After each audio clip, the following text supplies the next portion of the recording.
Hi, this is Jason from Horrific Nightmares, and welcome to a new segment called GIALLOween. Now, this is where the horror man and myself are going to talk about a horror movie, a Giallo movie, in fact, this October, which kind of lends itself towards Halloween. Not necessarily the holiday, but the movie. So we decided to pick out a Giallo, which had a lot of similarities to Halloween. More of a slasher, per se. This time we're going to be talking about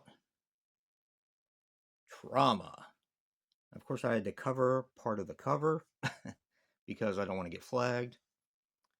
But Trauma is a 1980 film that is directed by Gianni Martucci. Now, this stars Gianto Rosso,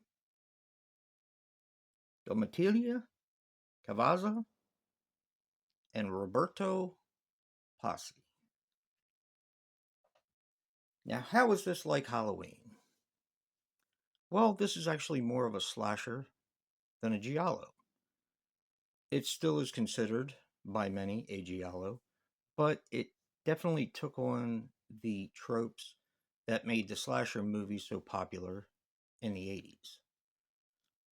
Now, in the beginning of the film, you have two friends that are playing together.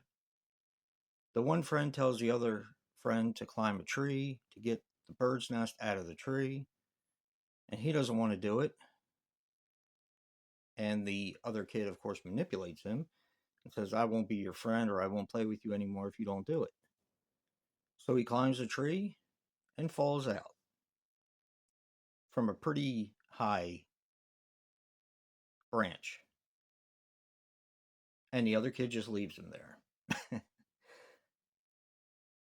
Then, fast forward many years later, and you have our killer who is in one of the cellars of this villa that was just bought by a man and a woman in order to fix it up.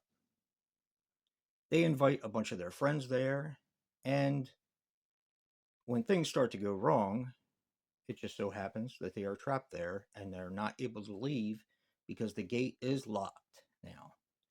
And they are being stalked and picked off one by one by a homicidal madman.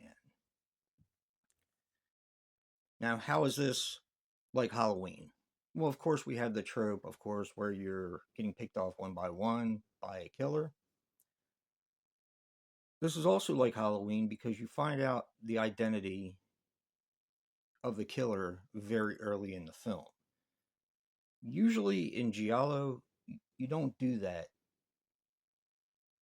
It's normally a mystery and a whodunit until the end of the film.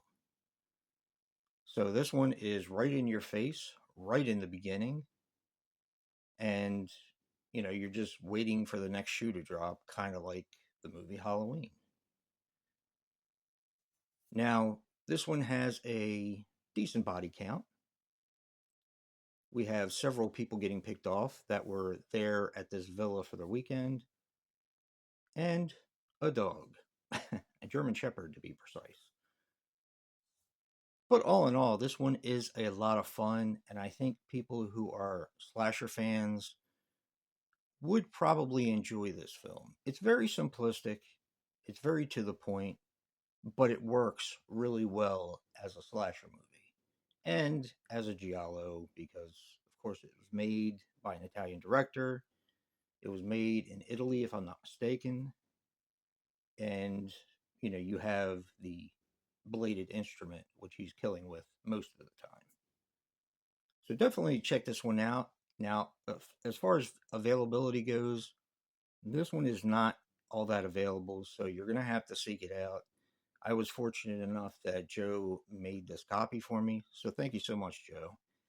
And I mean, being a huge Giallo fan, this is one I wanted to see for quite some time.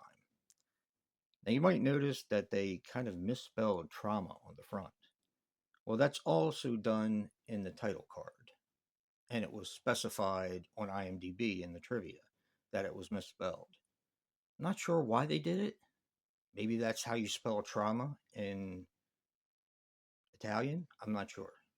But this is definitely a fun one. If you're into slasher movies, this is one that you definitely have to see. So check it out. And don't forget to check out Joe's review for Trauma.